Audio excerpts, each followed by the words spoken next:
তো hello guys, welcome back to my new mini blog video. তো guys, অনেকদিন পরে আমার এই ভিডিও দেখতে পাচ্ছ তোমরা। তো ভিডিও যা হয় হোক, আমি কাটছিলাম নখ, আমার মা নখ কেটে দিচ্ছিল, তার জন্য আমি বসেছিলাম। তারপর নখ ফোক কেটে বেরিয়ে পড়লাম রাস্তায় ভিডিও বানানোর জন্য। হ্যাঁ গাইস, হাঁটতে হাঁটতে যাচ্ছিলাম। তো গাইস, হাঁটতে হাঁটতে ঢুকে পড়লাম জঙ্গলের রাস্তায় এবং জঙ্গলে মঙ্গল করতে করতে বেরিয়ে পড়লাম।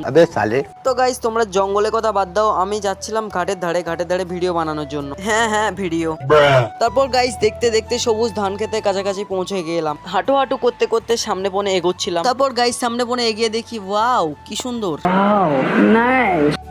হ্যাঁ গাইস, চারিধারে পাটকুটি টাঙানো আছে না, তার জন্য। তো গাইস, তোমরা হয়তো দেখতেই পাচ্ছ কতটা পাটকুটি। তো গাইস, এই দেখো, এই মালগুলো এখানে শুয়ে আছে। দেখো, শুয়ে থাকার কারণ হলো এদেরকে হাওয়া বাতাসে উল্টিয়ে দিয়েছে। তো গাইস, তোমরা হয়তো দেখতেই পাচ্ছ ধান ক্ষেত। তো আমি এখানে ভিডিও বানাবো। তো ভিডিও বানানোর পর তোমরা সেগুলো ফেসবুক, ইউটিউব, ইনস্টাগ্রামে দেখতে পাবে। তার জন্য এখানে আর দেখাবো না, তাই গুটি গুটি পা দিয়ে বাড়ি চলে আসছিলাম। তো গাইস, এই ঘাটে আমি প্রথম এসেছি এবং প্রথম ভিডিও বানাচ্ছি। আশা করি সকলে লাইক, ফলো, সাবস্ক্রাইব সবকিছু করে দেবে। তো বাড়ি আসার পথে আমি দেখে ফেলালাম নিউ লাক্সারিয়াস সুইমিং পুল। এই সুইমিং পুলের দাম হলো 5 কোটি।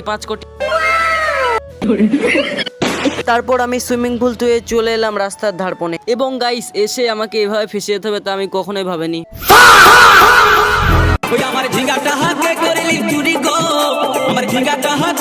তো তারপর ওখান থেকে বাড়ি চলে এলাম গাইস। তো এতক্ষণ ধরে যে আমার ব্লগটা দেখলে তাকে অনেক অনেক ধন্যবাদ। তো আজকের মতো এইটুকুনি, টাটা, বাই বাই।